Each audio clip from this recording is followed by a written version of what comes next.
Monotonic function पूछा था बच्चों ने।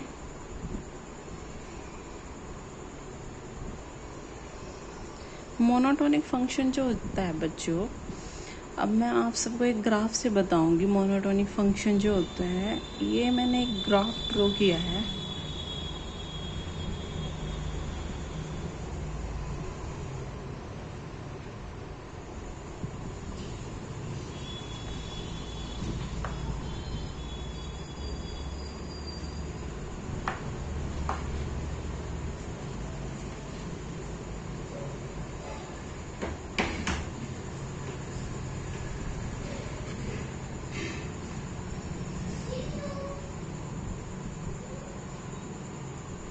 ये देखो बच्चों, यहाँ पे x की वैल्यू a है, यहाँ x की वैल्यू b।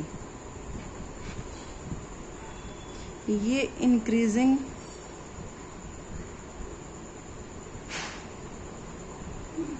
फंक्शन, ये डिक्रीजिंग फंक्शन।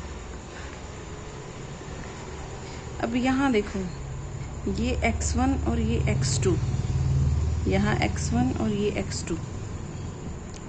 तो जो ये अपना ये जो फंक्शन बनेगा यहाँ पर f ऑफ x1, और यहाँ जो फंक्शन बनेगा अपना f ऑफ x2, और यहाँ जो फंक्शन बनेगा f ऑफ x1, यहाँ फंक्शन बनेगा अपना f ऑफ x2। इस ग्राफ में देखो, सबसे पहले यहाँ x1 जो है वो ग्रेटर है x2 से, और f ऑफ x1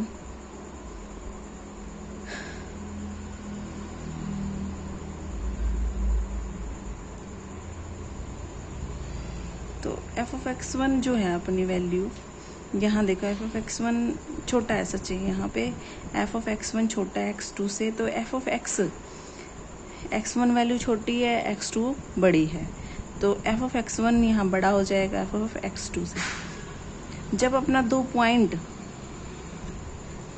छोटे पॉइंट पे तो फंक्शन की वैल्यू छोटी आए और बड़े पॉइंट पे फंक्शन की वैल्यू बड़ी आए, तो ये फंक्शन क्या हो जाता है, इंक्रीजिंग।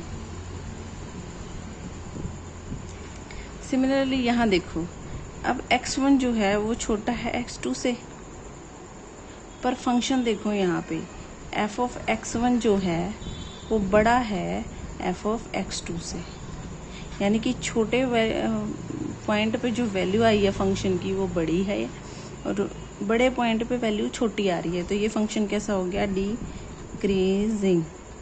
तो फंक्शन चाहे अपना इंक्रीजिंग हो या डिक्रीजिंग हो, उसको हम मोनोटोनिक फंक्शन बोलते हैं। मतलब वैल्यू अगर x1, x2, x3 इस टाइप से चल रही है तो f of x1 less than f of x2 less than f of x3, तो इस टोन में ही चलेगा ये फंक्शन। लेकिन अगर अपना फंक्शन ऐसे चल रहा है और अपना फंक्शन कैसा चलेगा, तो ये जो फंक्शन हो जाएगा ये डिक्रीजिंग हो जाएगा और ये इंक्रीजिंग। तो ये जो फंक्शन है ये भी मोनोटोनिक है और ये भी मोनोटोनिक है। ये मोनोटोनिक इंक्रीजिंग फंक्शन है, ये मोनोटोनिक डिक्रीजिंग फंक्शन है। अब आपको मोनोटोनिक क्लियर हो गया होगा मेरे ख्याल से। तो एक बच्चे ने मुझसे ये भी पूछा था कि मैम सुप्रीमम जब हम लोअर इंटीग्रल निकालते हैं तो हम लोअर सम पे हम सुप्रीमम लेते हैं तो n टेंड्स टू इन्फिनिटी क्यों करते हैं। तो बेटा ये तुमने डेफिनेशन पढ़ी होगी ग्रेटेस्ट लोअर बाउंड की, ग्रेटेस्ट लोअर बाउंड। अब मैं आपको ये भी एक ग्राफ से ही समझाती हूँ। मैंने ये जो लाइन है ना, ये सारी एक फंक्शन है उसकी ग्रेटेस्ट, ये इसमें लोअर बाउंड है सारी। ये क्या है, a1, a2, a3, a4, यहाँ पर b1, b2, b3, b4 so on, इस तरह से चल रही है ये। अब मान लो किसी फंक्शन की लोअर बाउंड ये है, ठीक है, सारी लोअर बाउंड है ये, ठीक है। तो ये मैंने क्या लिख दिया, ये लोअर बाउंड है, पर इन सब में ग्रेटर, तो इन सब में ग्रेटर तो कौन सी है, इन सब में सारों में ग्रेटर तो B4 हो गई। तो ये जो ग्रेटेस्ट लोअर बाउंड है वो क्या बनेगी यहाँ पर, B4। जब हम कोई फंक्शन मान लो n into n minus 1 by ये था n स्क्वेयर है, इसकी मैंने क्या निकालनी है, सुप्रीमम निकालनी है। अब ये n है अपने पास, n अगर अपना इन्फिनिटी को जाएगा, देखो सबसे एंड पॉइंट पे जा रहा है, तो यहाँ पर हम क्या लिखेंगे, तो यहाँ जो है इस पॉइंट पे पहुँचना है ना हमें, तो लास्ट पॉइंट पे, तो n को कहाँ जाना पड़ेगा, इन्फिनिटी को टेंड करवाना पड़ेगा, तभी जाके उसकी सुप्रीमम वैल्यू निकलेगी। समझ गए, सुप्रीमम का मतलब बेटा ग्रेटेस्ट लोअर बाउंड ही होता है। ठीक है, समझ में आ गया होगा अब तो शायद, क्योंकि हम क्या निकाल रहे हैं इसमें, जो लोअर बाउंड है उन सब में सबसे बड़ी, तो सबसे बड़ी यानी कि वो n कहाँ तक जाना चाहिए, इन्फिनिटी तक। जब हम उसको लास्ट तक लेके जाएंगे, बड़े से बड़ा, तब जाकर ही तो हम क्या निकाल पाएंगे, क्या निकाल पाएंगे, ग्रेटेस्ट लोअर बाउंड यानी कि सुप्रीमम। तो इसीलिए हम n टेंड्स टू, अब बात करते हैं इन्फिमम की। अब इन्फिमम में भी क्या लेते हैं, इन्फिमम में भी हम कहते हैं, हम वो कह रही है कि n टेंड्स टू इन्फिनिटी ही किया, पर अपर सम है ना बेटा, देखो वो था लोअर सम, उसमें LFP था, ये तो सारा सेट ही किसका है, लोअर बाउंड का है पूरा सेट, सिर्फ इसमें क्या है, लोअर बाउंड है। तो लोअर बाउंड में सबसे बड़ी, समझ गए, और ये क्या है, UFP, ये किसका है, अपर बाउंड है ये सारी। ठीक है, तो अपर बाउंड है इन सब में, लीस्ट अपर बाउंड यानी कि सबसे छोटी। तो सबसे छोटी भी कैसे आएगी, जब हम n को इन्फिनिटी को टेंड करवाएंगे। समझे, अब देखो अपने पास ये तो, और अपर बाउंड जो है वो तो वैसे ही सबसे बड़ी होती है फंक्शन।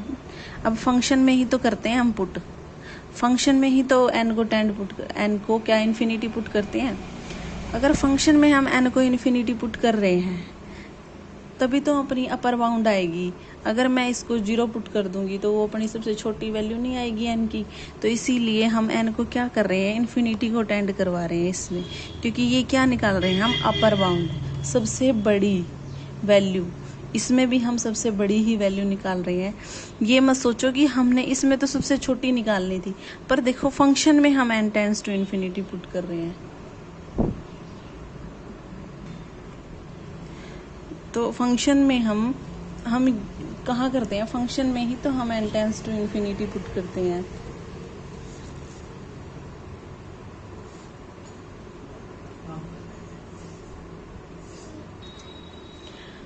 तो n टेंड्स टू इन्फिनिटी जब हम, क्योंकि फंक्शन की ही हम बड़ी वैल्यू निकाल रहे हैं, फंक्शन क्या है जो अपर यानी कि ऊपर से बाउंड हो जाए, तो उसमें हम n टेंड्स टू इन्फिनिटी करेंगे। ठीक है, और यहाँ पर भी हम फंक्शन की क्या है, लोअर में सबसे बड़ी, तो यहाँ n टेंड्स टू इन्फिनिटी, तो यहाँ पर भी हम n टेंड्स टू इन्फिनिटी करेंगे अपर सम में। तो अपने पास इसकी इन्फिमम वैल्यू आ जाएगी, इसकी सुप्रीमम। अगर हम अपर सम की इन्फिमम लेते हैं तो वो क्या बनेगा, अपर इंटीग्रल। लोअर सम का अगर हम सुप्रीमम लेते हैं तो वो क्या बनेगा, लोअर इंटीग्रल। अब ये कंसेप्ट आप सबको समझ में आ गया होगा मेरे ख्याल से। तो बस आज के लिए मतलब इतना ही। नेक्स्ट मैं 1.2 स्टार्ट करेंगे। देखो बच्चों, 1.1 और 1.2 होते ही आपकी एक यूनिट हो जाएगी। तो एक ही एक्सरसाइज हो रहा है आपकी इस यूनिट में, तो थोड़ा ध्यान से करो इसको, ताकि एग्ज़ाम तक तुम्हारा ऐसा प्रिपेयर हो जाए कि, और अगले जो एक्सरसाइज है उसमें तो सारी ही थ्योरम्स हैं, तो बिल्कुल सब थ्योरम्स है, तो उसको बिल्कुल ध्यान से करना आगे। बाकी फर्स्ट एक्सरसाइज आपको बिल्कुल अच्छे से कर लेना, सारे जो कॉन्सेप्ट हैं वो क्लियर कर लो पहले, फिर मैं आपको 1.2 का वीडियो अपलोड करूँगी। ओके बच्चों।